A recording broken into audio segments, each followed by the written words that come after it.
then Oo. eventually yung Harit. Speaking of pangharap, meron silang Minotaur at Phoveus, napakalakas na frontliners for Team Liquid. However, parang double-edged sword pa rin yan na Burrito Oo. kasi alam natin 1-1 ang katapat. At kapag merong 1-1, gustong-gusto niyang may mga humaharap. 3 stacks. Stakan.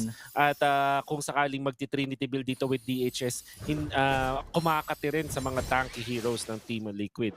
And the thing with Oo. Team Liquid is isa lang naman talaga yung sustain nila dito, which is yung healing from the Minotaur. And unfortunately, pwede kasing mapagapang dito yung Minotaur. Pwede siyang mahatak-hatak ng Lui with the duality passive. Tapos meron ka pa nung taunt mula dun kay Kyle TZ. Oo, tatandaan natin kahit tank yan mismo, no, malambot pa rin ang isang Minotaur. Medyo nadadaya lang yung kakunatan niya dahil nga dun sa heal na nabibigay plus favor boots pa nga ang kanyang kukunin to amplify yung healing na nanggagaling doon sa kanyang mga motivational roar. May yung first turtle ay available. May pag slight reset dito si Kyle TZ para lang mabait ang Team Liquid Philippines. Pumasok na rin si Sanford dun sa may bandang itaas habang si Daddy JP ay napaghamit na rin kaagad ng flicker habang si Kyle ay nakuha na yung unang laban, nabagsakan ng mga ultimate mula dito kay Kyle TZ pero may diversion play na gagawin si Pew at sinalubong na nga ang Team Liquid Philippines. Dalawa kagad na napatumba ngayon ay si Sanford ay makaka-atras. Pwede pa ata itong purple buff at yun na nga magiging desisyon ng Team Falcons. Kunin na kagad natin yung purple. Grabe, kitang-kita natin yung pagkaganda ng draft ng Team Falcons. At yun, makikita natin, 2-0-1 na si Flap TZ. Like I said, nagulat ako dun sa Phoveus choice from Team Liquid dahil sure na sure ako dito na lamang ang Uranus dito sa ating Phoveus. At nakita naman natin, sinolo siya din sa may top lane. Now, when it comes to the actual team comp ng Team Falcons, kitang-kita na nahihirapan kumimfight ang Liquid. So yun na, nahirapan din maka-atras dito si Kyle Yun TZ. lang. Ilang beses ata siya tumalon doon sa naging scenario na yun. Plus yung attempt pala ng Team Falcons na agawin yung purple, hindi nagtagumpay kasi si Sanji ang nakakuha, oh. At actually, nagulat ako dito kay Mr. Kyle TZ to still stay there, knowing na meron ng ulti si Minotaur. At wala silang dami sa Minotaur yung time na yun. Like Linloy, kapag may mga rage, kasi mangyayari dyan, gagalitin mo muna yung Minotaur, tas out kayo. Siguro konting lapse of judgment lang from Team Falcons na sobrahan ata sa pag-invade etong si Kyle TZ. At ang naging resulta niyan, nakabawi pa itong Team Liquid. Nandun pa si Carl dun sa exchange na yun. So, siya yung makakuha ng kill for Team Liquid. At parang nanalify lang yung lamang ng Team Falcons in the early stage. Yun nga parang nasayang no? Itong kalamangan sana ng Team Falcons.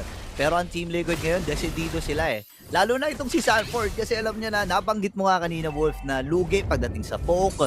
Kasi remember, yung isang Uranus nabago din yung sistema ng hero na yan. Hindi na niya kailangan magpa-stack ng mga ganyan, no? Yung mga skill 1 niya, no? Kailangan niya lang punuin yung Radiance na passive niya, di ba? Yes. So, it's mas mahirap ngayon patayin at mas masakit yung damage. Ganun Okay, kakunat, min. Apat yun Kunat. Ni-regen lang dito ni Flap TZ. Available ba rin yung kanyang hindi, nagamit niya pala yung consecration niya para makatakas. Pero flow lamang sa may gitna ang plano dito ng Team Liquid. Ngayon, nahawakan pa rin ng Falcons yung pagong. Binibit-bit si Flap. Hindi makapasok. Sarado yung entry points dito ng Team Liquid at makukuha na nga ng Team Falcons itong kanilang pagong sabay. Yes. May diversion din na ginawa. Ito yung sinasabi mo kanina, Wolf. Oo, 'di ba? Parang ano ba naman yung nerf dito sa Luyi is more about the vision and knowing kung saan pupunta.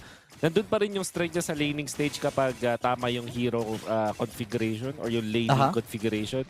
At ang pwede mo ang gawin is utilize it ng pang-farm or pang-subsob dun sa kalaban na wala na talagang takas. Oo. Ramdam natin yung kagaya niyan. Ngayon naman si Carl TZ may event, Phantom Execution ay ginamit para maka-takas. Pero si Flap ay binibit-bit. Ngayon yung purple buff. Sino nakakuha? Si Kyle. Ang nakakuha ng purple buff na yun, ladies and gentlemen. Ganda ng... hindi talaga tumitigil dito si Kyle TZ sa panggugulo. Sa farming ni Carl. Ayan, no? At tinutulungan din si Few. At mas kumukuha sila ng more real estate dito for Team Falcons. Gusto ko palang i-acknowledge ang presence ng shoutout sa'yo, Ginoong Manjin Faldas. Ayan, shoutout. Itong ating first game. Nakikita natin na nahihirapan talaga si Sanford against kay Flap TZ na harapan kung harapan yun. Yep. Parang Hindi lang po problemahin dito yung split nung 1-1 tsaka nung Loi, yung Uranus pa na magandang Mm. dead lane hero kasi hindi mo siya parang kailangan mo lang 4 na hero or 3 para mapatumba yun. Hindi katulad ng, kunwari, pag nag-split push yung mga Hayabusa or Oo. yung Moskov, in a way, di ba? Yeah. Parang kaya mo i-1v1 isang assassin, siguro pwede mo ma-outplay. Pero pag Uranus, kailangan mo talaga ng 3 tao para lang mapatay yung hero na yun. Oo, kasi kapag habang nadadamagean mo siya, bumabalik-balik lang yung buhay niya. Lalo pag napapatagal niya yung mga team fights. At yun naman yung goal ni Flap TZ, ubusin lang yung mga skills ng Team Liquid. I-bait lang ito para magkaroon ng pagkakataon ng Team Falcons na gawin kung ano man ang kanilang mga plano. Kagaya nga ng plano nila na kunin itong Turtle, sabay pinadala si Kyle TZ doon sa may purple. Successful naman na nakuha ni Carl TZ rather. Ang dami kasing TC. Si Carl TZ, si Kyle TZ, si Flap TZ, basta ang daming TZ dito. Yes. And yung try nila i-go itong Uranus, wala Oh. talaga yung damage, man. Pero Oo. siguro pag nandun si Harit, siya talaga yung requirement dito. Oo, bitin na bitin. Oh, wait lang, papasok na rin. Consecration, nagamit ni Flap TC habang si Daddy Japes ay nandito for the heal. Andun yung kanyang motivational roar. Pero habang nangyayari pa na to mga bagay na to, yung bottom lane ay nakontrol na Yes. rin ng Team Falcons. Flap TC survive, hindi man lang kinailangan gamitin yung sprint dun sa time na yun. At Oo. tatlo yung nag-rotate for that. That meant na mag-isa si Kiel1, aka si Oheb dito sa may bottom lane to defend against Ogwen and Super Marco na napakahirap gawin. Kaya naman nakapag-push ang Team Falcons dito sa may bottom lane. Understandably so, Team Liquid ang mas dinipensa nila ay ang kanilang mid lane na Torre, at alam naman natin mas importante ito sa mga early objectives katulad ng Oo. First Lord. So never mind kung ibigay nila yung bottom lane na Torre, ang mahalaga naman ay nadepensa nila itong mid. Oo, sisikip kasi yung gitna and it opens up yung purple and orange no ng iyong jungle. Ngayon, Team Liquid Philippines, pinipilit talaga nilang dumepensa at lumapit. Pero kasi ang daming way ng Team Falcons dito na para bugawin sila. Isipin mo yung mga sapak-sapak pa lang ni Ogwen, yung pagtambay pa lang ni Flap TZ. Tingnan mo naman, nababawasan siya bahagya pero bumabalik din kagad. Kagaya nga ng pagkuha ng purple buff dito ni Kyle TZ. Ngayon, transition ata sila sa top, ha? Wala kasi ding hard lockdown no? Ang magiging choice na lang is yung knock up mula dito sa ating Minotaur na hindi mo naman gustong i-commit para lang i-try at i-attempt etong si Flap. At yung Zushin, although dire-diretso yung kanyang pagbuhat kung sakali, kapag kasi na ganito na yung moment para kay Flap TZ na meron na siyang tough boots, madaling makaiwas siya. At tandaan na yung knock-ups, di ba? Pwede ng resilience ngayon.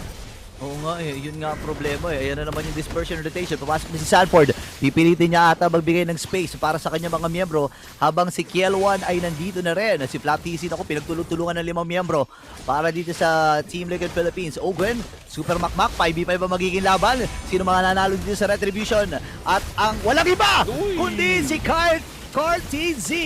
At ngayon si Super Makmak doon sa may bandang likuran. Kahit TZ nagamit na rin yung kanyang ultimate, pero buhay pa rin. 2 miyembro ang tutumba para sa Team Liquid Philippines habang isa lang para sa Falcons. Pero di pa sila tapos. May defensive play. Habulin na dito si Oheb! And this time nakadalawa si Super Makmak. Makakakuha pa sila ng isang kill. And despite that level difference kanina, nanalo pa rin si Chessman. And it's mainly because of yung sa ginawa ni Taro Sakamoto aka JP. Nagdabog siya dun sa harap ng Lord nung retry timing na. Tapos yung timing niya ng flicker, yun tama. So parang hindi nakapag-retry doon si Kyle TZ because of that flicker play coming out from JP na nagbigay din ng opening para kay Chessman na gamitin yung kanyang ultimate na siya ay crowd control immune sabay kuha ng retribution. Ang saya din talaga makakita ng mga Lancelot na gumanakaw ng mga objectives as we've seen dun sa moment yun. However, doesn't change the fact na ang tibay talaga ng frontline seat from Team Falcons. Hindi nabigyan doon si Flap TZ, nakalipat si Super Marco, and sinasabi natin na Louie TP na ano naman kung kita mo, wala ka rin namang ibang pupuntahan. So ganito yung idea kay Few. The way na ginamit niya yung ulti, which is yung diversion, doon sa may Torre, kung saan, doon sa right side niya, merong badang na mag-aabang. I'm talking about Kiel1. Pag pumunta siya doon sa pakanan, nandun si Ogwen. Pag pumunta siya doon sa paharap, obviously nandun si Flap. At yung teleport naman sa kaliwa, nasa Torre niya dapat, di ba? Doon dapat yung safety niya. Dalawa yung nandun. So, even when you know where it's going, Wala kang magagawa, mabibigyan at mabibigyan ka ng Loyi. Grabe yung plano nila, pero ang plano ng Falcons dito ay gamitin yung conceal. Gwen ay na-reveal na rin. Napabiko nito si Sanji. Pero successful pa rin ang pagdepensa nila sa Torre sa may bandang gitna. Feeling ko ito talaga yung nagiging call ng Team Liquid. Huwag natin ibibigay yung gitnang Torre. Huwag nating hayaan na babasag nila yan. Kasi lalong mahihirapan ang paggalaw ng Team Liquid kapag nakuha yan. Ngayon, itatry nila na depensahan yung kanilang jungle.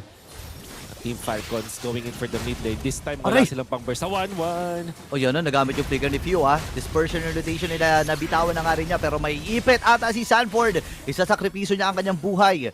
Pero buhay pa rin ang apat na miyembro ng Team Liquid, lalo na itong si Kiel1 na as of this moment ay nag-iipon pa rin ng kanyang mga items para nga naman makahabol at mabigyan ng pagkakataon na ma-burst na mabilisan. Ito si Flap TZ, pero mabilis ang pagbawi din. Ang gagawin dito ng Team Falcons, wala na kagad yung mga minions. Ito yung kagandahan ng lineup ng Team Liquid. Ang bilis din mag-clear eh. Well, yes, that's very true. Nakita naman natin yung magandang defense ng Team Liquid. Paparating na minion wave, kailangan nilang defense. Grabe yun. Tinatangki na lang yung Torre. Nice try, pero matagal yan. Kaltizi low, pero nahuli yung Torre. Ayun na. Yun lang. Hinampas na nga ni Kaltizi. Definitely, Chessman, aka Kaltizi, nag-overextend. Sakto pa sa timing ng Lord. Mawawalan pa sila ng Torre sa gitna. What a disastrous last 30 seconds para sa Team Liquid. Pero feeling ko na-underestimate nyo yung Appraiser strat eh. Oo, nagkaroon ng napakaraming nerf yan. Oo. Pero masakit pa rin. Tingnan mo pa, one hit nga eh. Na one hit nga itong si Chessman, pre. Ay, curious kung ano na yung mga item. Kasi kahit itong si Flap, di ba? Kung naka-brute Oo, force na tapos tough boots, ang taas Baka na resilience naka-oracle niya. ata Parang 50% total resilience yan all throughout. Which means na, ayun nga, naka-breastplate nga siya.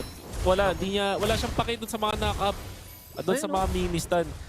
Ang tingin ko hard counter ngayon sa Uranus talaga na malaki yung bagay is yung mga reliable na stun na medyo matagal yung hold. Tulad ng siguro Way of the Dragon, kaso na Purify. Franco talaga yun. Sulit na sulit. Or panggulat, mga tipong mga Lunox, mga Roger. But in this case for Team Liquid, harit na lang yung pinakasandigan nila dito sa Uranus. Kaso once na mag-Twilight Armor si Flap, wala na talaga. Wala na. Di nakakayanin. Oo, mahirap-hirap na talaga to. Pero di pa rin naman imposible para sa Team Liquid. Ngayon, mabibit-bet si Flap. Nagamit na rin kagad yung Consecration. Lapag ng Zaman Force para dito. Kiel1! Wait, nakalati kagad yung kanyang buhay. Habang diretso ata ang Team Falcons dito. Transition ba sa gitna? Wala pa rin naman sila mga wave na aasahan doon. Matagumpay ang pagpatay ng Team Liquid doon sa Lord. Pero may diversion play sila na gagawin. Habuli ata nila si Cartesi na sa may bandang iba. Si Cartung Sukata ang pinonterya. And Super Makmak, ladies and gentlemen, of Cam Kill ang naganap. At Team Falcons dito, pinadali lang.